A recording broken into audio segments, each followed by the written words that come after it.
जी, तो आज का विषय यही है वर्णमाला का वर्गीकरण। तो आपने व्यंजन भाग पढ़ा है, व्यंजन भाग में आपने ऐसे सीक्वेंस में नहीं रखा था, ये पूरी की पूरी सीक्वेंस है ना, ऐसे आपने नहीं पढ़ा था। आपने बिल्कुल ऐसे ही पढ़ा था, 1 से लेकर या 50 तक या 49 तक डायरेक्ट ही पढ़ा था। परंतु यहाँ पूरा का पूरा वर्गीकरण किया गया है।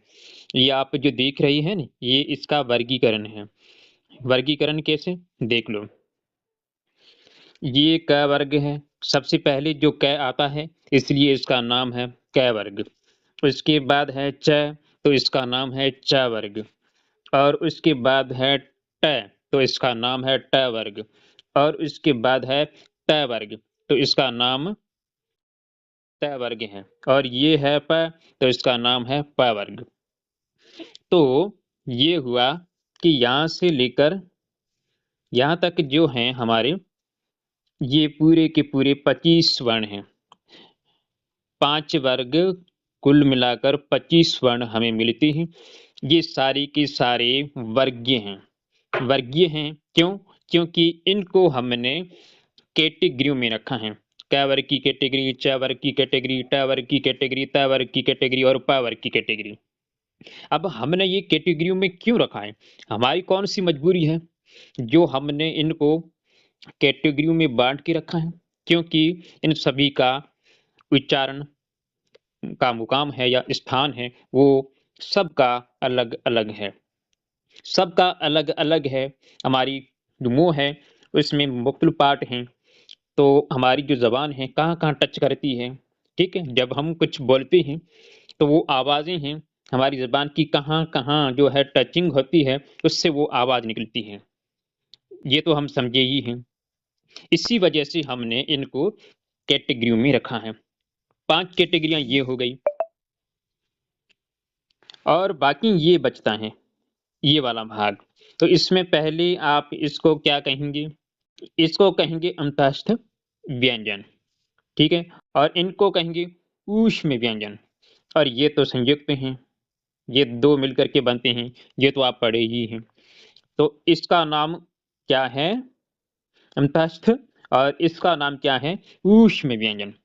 तो हम आगे इनका विस्तार से वर्णन करते हैं और समझते हैं।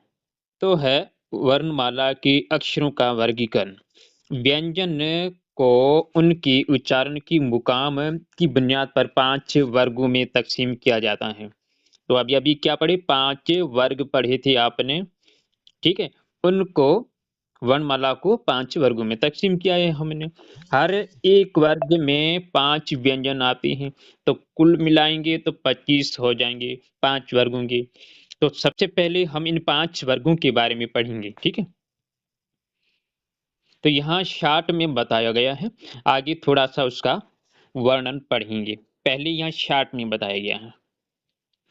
तो क वर्ग उसका नाम है कंठ्य वर्ग। क वर्ग उसका दूसरा नाम है कंठ्य वर्ग। कंठ्य वर्ग क्यों कहते हैं? क्योंकि हमारी जो कंठ है या गला है, उससे इनकी आवाज़ निकलती है या वहाँ से अदा होने वाली है। तो इसमें कौन से वर्ण हैं? इसमें क है, इसमें ख है, इसमें ग है और इसमें घ है और इसमें ङ है। तो ये 5 वर्णों का समूह ही कंठ्य वर्ग के अंदर आता है। फिर है च वर्ग। च वर्ग इसका दूसरा नाम है तालव्य वर्ग।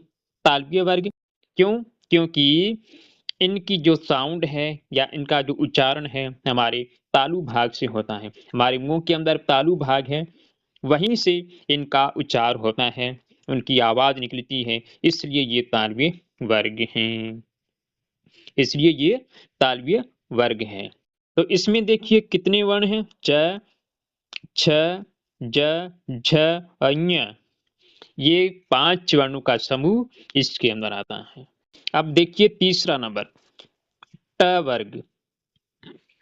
इस ट वर्ग का दूसरा नाम है मूर्धन्य वर्ग। मूर्धन्य वर्ग क्यों नाम पड़ा है? क्योंकि इन वर्णों का जो उच्चारण स्थान है या उच्चारण की जो जगह है, उच्चारण की जो जगह है वो हमारे मुँह का मूर्धा भाग है। मूर्धा वाला हिस्सा है, इसलिए ये मूर्धन्य कहा जाता है। ठीक है। तो ट वर्ग में सबसे पहले ट, ठ, ड, ढ और ण, ये 5 वर्णों का समूह आता है। चौथा नंबर देखिए त वर्ग। त वर्ग का दूसरा नाम है दंत्य। दंत्य वर्ग, दंत्य वर्ग नाम क्यों पड़ा है? क्योंकि दांतों की मदद से इनकी आवाज या इनका उच्चारण होता है, इसलिए इसका नाम दंत्य वर्ग पड़ा है। तो इसमें कौन से वर्ण हैं? त, थ, द, ध और न, ये 5 वर्णों का समूह इसके अंदर आता है। अब पढ़ेंगे पांचवा नंबर। पांचवा नंबर है प वर्ग। प वर्ग में आप देखिए उसका नाम है औष्ठ्य वर्ग। औष्ठ्य वर्ग क्यों कहते हैं? क्योंकि इनकी उच्चारण है या इनका जो आवाज है हमारी दोनों होंठों की मदद से निकलता है, इसलिए ये औष्ठ्य वर्ग कहलाया जाता है। तो इसमें देखिए कौन से हैं? प, फ, ब, भ और म, ये 5 वर्णों का समूह ही औष्ठ्य वर्ग के अंदर आता है। ठीक है ना? तो ये है 5 वर्ग और इनका थोड़ा-सा शॉर्ट में हमने वर्णन किया है। आगे और थोड़ा-सा विस्तार से समझते हैं। अब है आधे स्वर या उनका दूसरा नाम है अंतःस्थ व्यंजन। सबसे पहले हम समझते हैं इनको अंतःस्थ व्यंजन क्यों कहा जाता है। अंतःस्थ व्यंजन को इंग्लिश में मानिए कि इंटरमीडिएट कॉन्सोनेंट्स। इंटरमीडिएट वो जो बिचौली स्थिति में रहता है, बीच वाली हालत में जो रहता है ना, वही इंटरमीडिएट है। तो यहाँ अंतःस्थ यानी जो बीच में रहता है, जो बीच में रहता है वही अंतःस्थ व्यंजन है। तो सेमी वावेल से इन्हें क्यों कहते हैं वो आगे थोड़ा देखेंगे। अभी के लिए आप इसका मतलब समझिए। वह व्यंजन जो स्वर और व्यंजन की दरमियान की हैसियत में होती हैं, इनका उच्चारण न तो मुकमल स्वर की तरह खुला होता है और न ही मुकमल व्यंजन की तरह बंद है। तो स्वर की तरह खुला होता है और न ही मुकमल व्यंजन की तरह बंद। इसका मतलब आप क्या समझ रहे हैं? स्वर बिल्कुल आप आसानी से बोल सकते हैं। आपकी जीवा जीवा जो है या आपकी जीभ है, वो आगे-पीछे भी नहीं होती है, बिल्कुल उसकी वायु भी आपके मुख से जो निकलती है ना वायु, वो भी आसानी से निकल जाती है, ठीक है? और जीभा जो है वो भी कहीं भी टच नहीं करती है। जितने भी आप स्वर बोलते हैं, तो आपका मुँह जो है बिल्कुल खुला रहता है। पर दूसरे आप व्यंजन बोलेंगे तो आपका मुँह इधर-उधर होगा और आपकी ज़बान है वो कहीं न कहीं टच करेगी, किसी न किसी भाग को टच करेगी। इसलिए मुँह कहीं न कहीं बंद होता रहता है व्यंजन के उच्चारण में। तो ये इसका मतलब है। इसी वजह से इन्हें आधे स्वर भी कहा जाता है। सही है ना? इसी वजह से इन्हें आधे स्वर कहा जाता है। यानी स्वर भी और व्यंजन भी दोनों के गुण रखते हैं। ठीक है ना? तो ये 4 अंतःस्थ व्यंजन हैं। कौन से? य, व्र, ल और व। ठीक है? ये 4 व्यंजन हैं। ये है रगड़ने वाले या ऊष्म व्यंजन। ठीक है? तो ये वह व्यंजन हैं जिनकी उच्चारण में हवा घर्षण या रगड़, इंग्लिश में बोलो फ्रिक्शन, के साथ गर्म होती है और जोर से रगड़ खाकर निकलती है। इनका नाम ही ऊष्म है, जिसका मतलब है गर्मी पैदा करने वाली। इनके बोलने से मुंह के किसी न किसी हिस्से से हवा रगड़ खाती है और फुफकार या सरसराहट की आवाज के साथ बाहर निकलती है। तो ये 4 ऊष्म व्यंजन हैं। ये आप पढ़िए, यहाँ तक और यहाँ तक पढ़े हैं। ठीक है? श, श, स और ह। ये 4 व्यंजन ऊष्म व्यंजन हैं। इनके उच्चारण से हवा जोर से बाहर निकलेगी और गर्मी भी पैदा होगी। करके देखिए आप। तो सबसे पहले आप ये समझिए उच्चारण स्थान क्या होता है, यानी प्रोनाउंसिएशन प्लेस। इसका मतलब ये है वर्ण का उच्चारण करते समय हमारी श्वास वायु यानी एयर मान लो किसी न किसी मुख अवयव यानी भाग या हिस्से से टकराती है, उस अवयव को वर्णों का उच्चारण स्थान कहा जाता है। तो हमारे मुंह के अंदर कौन से पार्ट हैं जिन्हें अवयव यहाँ बोला गया है? वो हैं कंठ, तालु, मूर्धा, दांत, होंठ और नासिका। ये सारे के सारे पार्ट हमारे मुंह के अंदर हैं, जहाँ हमारी ये जो वायु है कहीं न कहीं टच करके निकलती हैं। तो सबसे पहले आता है आपका ये कंठ्य वर्ग, कंठ वाला जो पार्ट इसमें आता है, ठीक है? तो आपका क वर्ग ही कंठ्य वर्ग है। तो इसमें कौन से और दूसरे जो है वर्ण आते हैं वो भी हम देखेंगे। इसमें देखिए ये क वर्ग पूरा का पूरा इसमें आता है। और दूसरा स्वर देखिए, स्वर में आ और ये 3 और एक ऊष्म व्यंजन यानी है, ये भी इसमें आता है। तो कुल मिलाकर 5, 6, 7, 8, 9 9 वर्ण इसके अंदर आते हैं। किसके अंदर आते हैं? कंठ्य वर्ग के अंदर आते हैं। यानी इस इन सभी का उच्चारण स्थान है वो है हमारा ये गल्ला, ये हमारा कंठ है। ठीक है? तो ये आप समझ चुके हैं। अब देखिए कंठ कहाँ है? इस तस्वीर में देख लीजिए आप। ठीक है? और इस तस्वीर में देखिए आप लाल रंग से जिसको हमने मार्क किया है, इस पिक्चर में आप देखिए, आपको पता चल जाएगा कंठ कहाँ है। ठीक है? तो ये आपको समझ में आ चुका है। अब ये दूसरा है तालव्य। इस में देखिए आप कितने वर्ण हैं? पहले आप च वर्ग पूरा देखिए, इसमें पांचों वर्ण ये आते हैं। और दूसरे स्वर की ई और ई ये दोनों आते हैं। और अंतस्थ व्यंजन में ये भी आता है। और ऊष्म व्यंजन में ये आपका श ये भी आता है। तो ये सारे के सारे वर्ण इनका जो उच्चारण है वो हमारा तालु है। इनका उच्चारण हमारा तालु है। तो तालु का जो स्थान है वो कौन सा है? इस मुख को देखिए, इस तीर का जो निशान है उसको भी देखिए, आपको पता चल जाएगा कि तालु किसे कहते हैं और कौन सी जगह है। फिर इस तस्वीर में देखिए आप, इस तस्वीर में आपको और क्लियर नजर आएगा। सही है ना? इस दूसरी तस्वीर में आप देखेंगे तो आपको और क्लियर नजर आएगा कि तालु की जगह कौन सी है। ये आपको समझ में आया कि तालव्य क्या है। अब ये मूर्धन्य, इसमें देखिए, इसमें ये पूरा ट वर्ग है। ट वर्ग में जितने भी वर्ण आते हैं वो पूरे के पूरे इसमें आते हैं। और ये स्वर देखिए, इसमें ये रि है। और ये ऊष्म व्यंजन, इसमें ये आपका श है। ये सारे के सारे वर्ण इस मूर्धन्य कैटेगरी में आते हैं। तो इनका जो उच्चारण है वो इस पेरा के अंदर लिखा पड़ा है, वो आप पढ़ सकते हैं, आपको समझ में आ जाएगा। ठीक है?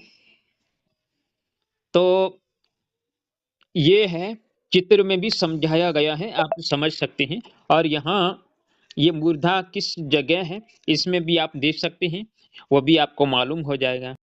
सब कुछ क्लियर ही है। अब है दंत्य वर्ग। तो इनमें कितने वर्ण हैं? त वर्ग पूरा का पूरा इसमें आता है। ठीक है? तो ये पूरा का पूरा त वर्ग इसमें आता है। तो इनका उच्चारण जो है आपकी दांतों की मदद से होता है। आपकी जिह्वा या जीभ है वहां से टकराती है तो इनकी आवाज निकलती है। अब ये औष्ठ्य वर्ग, इसमें क्या है? ये पूरा का पूरा प वर्ग है। और स्वर में है उ और ऊ, ये दोनों हैं। तो ये आप दोनों होंठ हैं, इनको मूव करेंगे तब इनकी आवाज निकलेगी। बिना इनको हिलाए आप इनकी आवाज या इनका उच्चारण है नहीं कर पाएंगे। अब ये है नासिका। कुछ ऐसे वर्ण हैं जिनको हम अपनी नासिका की मदद से निकालते हैं।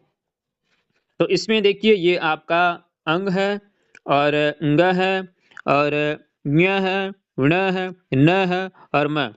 ये 6 के 6 जिनका उच्चारण स्थान हमारा नासिका है। ठीक है?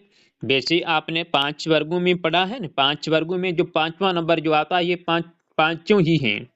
पांचों ही हर एक वर्ग में आप देखेंगे 5वें नंबर पर ये पड़े होंगे। ये तो वहां उनका स्थान भी है और यहाँ भी है।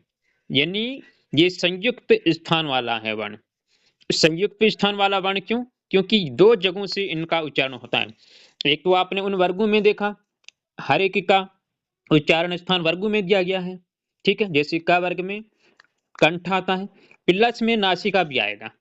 ठीक है? तो ये हम आगे समझेंगे।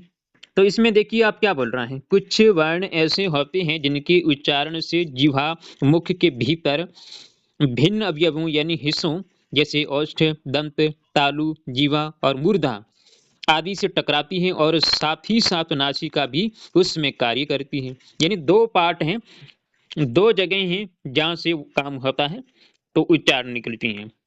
जैसे ये पूरे के पूरे 6 वर्ण ऊपर जो पड़े हैं वही यहाँ हैं।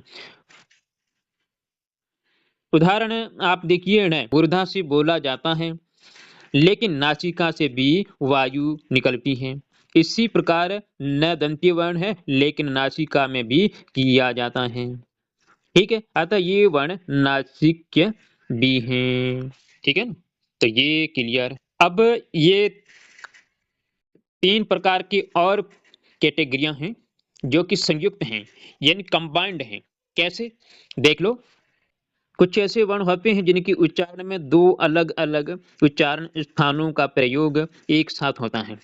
तो मान लो कंठ तालु नंबर 1, इसमें 2 जगहें हैं, 2 जगहों से उनका उच्चारण होता है। यानी आपके मुंह के 2 भाग, 2 पार्ट मिलकर के उसके उच्चारण में काम करते हैं। तो देखिए, कंठ और तालु ये आप पढ़िए, इसमें कितने वर्ण आते हैं, जैसे कि हमारे ये ए है और ये ऐ है, ये दोनों कंठ और तालु यानी कंठ तालव्य हैं। ठीक है, ऐसे ही आप आगे इनका जो विस्तार से वर्णन लिखा गया है इसके अंदर पढ़ा है, आप पढ़ सकते हैं। ठीक है, फिर ये दूसरा है कंठोष्ठ। कंठ और ओष्ठ दोनों भाग हैं, तो इसमें आपके ये स्वर हैं ओ और औ, और ये आगत स्वर भी हैं जो दूसरी भाषा से आया है, ये भी इसके अंदर आता है। ठीक है, तो ये सारे के सारे इसमें आते हैं और इसका वर्णन यहाँ लिखा गया है, वो आप भी पढ़ सकते हैं। अब ये तीसरा है दंतोष्ठ, यानी आपके दांत और ऊपर के जो होंठ हैं इन दोनों की मदद से आप इनको उच्चारेंगे। बिना इन दोनों की मदद लिए आप इनको उच्चार भी नहीं सकते। वह को आप उच्चारिए तो होंठ को हिलाना ही पड़ेगा। ठीक है, तो ये देखिए, और ये दूसरा ये भी नुक्ते वाला ये फ है, ये भी, तो इनका नाम दंतोष्ठी इसलिए है क्योंकि ये दोनों पार्ट काम करेंगे तभी इनका उच्चारण निकलेगा। इस चित्र में दी गई है सारी के सारे पार्ट हैं, कैटेगरियां हैं, वो सब की सब इसमें दी गई हैं। आप देखिए, सबसे पहले आपका क्या वर्ग है, कंठ वाला ये पड़ा है आपका। ठीक है, इसमें कितने वर्ण हैं वो भी नीचे लिखे गए हैं। ठीक है, ऐसे ही दूसरे आप तालु को देखिए, तो इसमें जो भी वर्ण हैं वो भी लिखे गए हैं। फिर है मूर्धा, ये भी लिखा पड़ा है। फिर है आपका ये दंत्य, इसमें भी ये लिखा पड़ा है। नासिका वाला ये सब कुछ लिखा पड़ा है। सब कुछ जो भी आपने समझा है वो सारा का सारा यहाँ पड़ा है। ठीक है, तो आप इससे देखकर समझ सकते हैं और कौन से वर्ण हैं वो भी इनमें देख सकते हैं।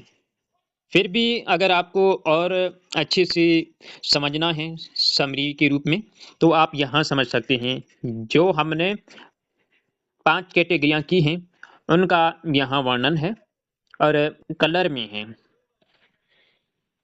सबसे पहले क वर्ग है, क वर्ग में आप देखिए ये कंठ आता है। फिर च वर्ग है तो ये आता है। ठीक है, फिर ट वर्ग है तो मूर्धा आता है। फिर त वर्ग है तो दंत आता है और फिर प वर्ग तो ओष्ठ आता है। तो ये सारे के सारे नाम दिए गए हैं एक चार्ट के रूप में, वो भी आप समझ सकते हैं। फिर आप ये जो समझे हैं ये उनकी प्लेसेस हैं जहाँ उनका उच्चारण होता है।